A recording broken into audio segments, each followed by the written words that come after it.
Hello दोस्तों, last mile approach के इस यूट्यूब हिंदी चैनल पर आपका स्वागत है। आइए देखते हैं top 5 static and dynamic MCQ series जो यूपीएससी और यूपीपीएससी 2022 के लिए बहुत ही महत्वपूर्ण है। पहला प्रश्न, सोंग खला झील के संबंध में निम्नलिखित कथनों पर विचार करें। पहला, यह मलय प्रायद्वीप पर थाईलैंड के दक्षिणी भाग में स्थित है। जी हाँ, पहला स्टेटमेंट सही है, यह थाईलैंड के दक्षिणी भाग में स्थित है। दूसरा, यह थाईलैंड की सबसे बड़ी प्राकृतिक झील भी है। जी हाँ, दूसरा स्टेटमेंट भी सही है, इसलिए ऑप्शन ए दोनों ही सही है सोंग खला झील के संबंध में।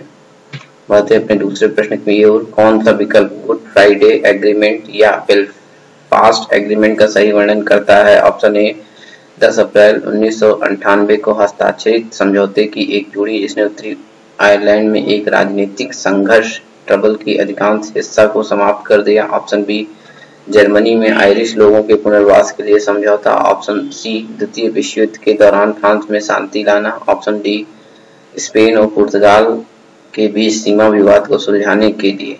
और इसका सही विकल्प है ऑप्शन ए 10 अप्रैल 1988 को हस्ताक्षरित समझौते की एक जोड़ी जिसने उत्तरी आयरलैंड में एक राजनीतिक संघर्ष ट्रबल के अधिकांश हिस्सा को समाप्त कर दिया। यह गुड फ्राइडे एग्रीमेंट या बेलफास्ट एग्रीमेंट के अंदर वर्णित है।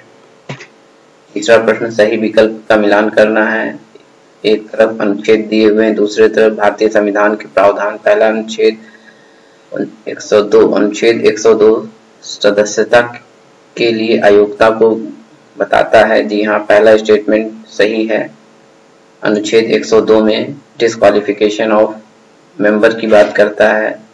सेकेंड स्टेटमेंट अनुच्छेद 105 संसद में अभिव्यक्ति की स्वतंत्रता या freedom of speech in parliament की बात करता है। जी हाँ, दूसरा स्टेटमेंट भी सही है, इसलिए ऑप्शन ए दोनों सही सम्मिलित हैं।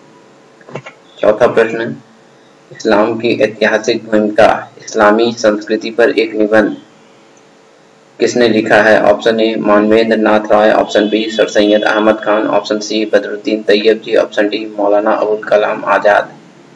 और इसका सही विकल्प है ऑप्शन ए मानवेंद्र नाथ राय ने the historical role of Islam and essay on Islamic culture या इस्लाम की ऐतिहासिक भूमिका इस्लामी संस्कृति पर एक निबंध मानवेंद्र नाथ राय ने लिखा है।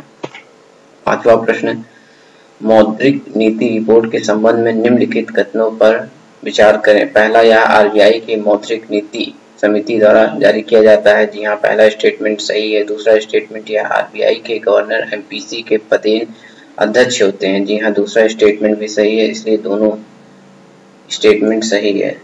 ऑप्शन ए इसका सही विकल्प है। Thanks to all viewers and subscriber of our last mile approach YouTube channel. Please like, share, subscribe and support our initiative.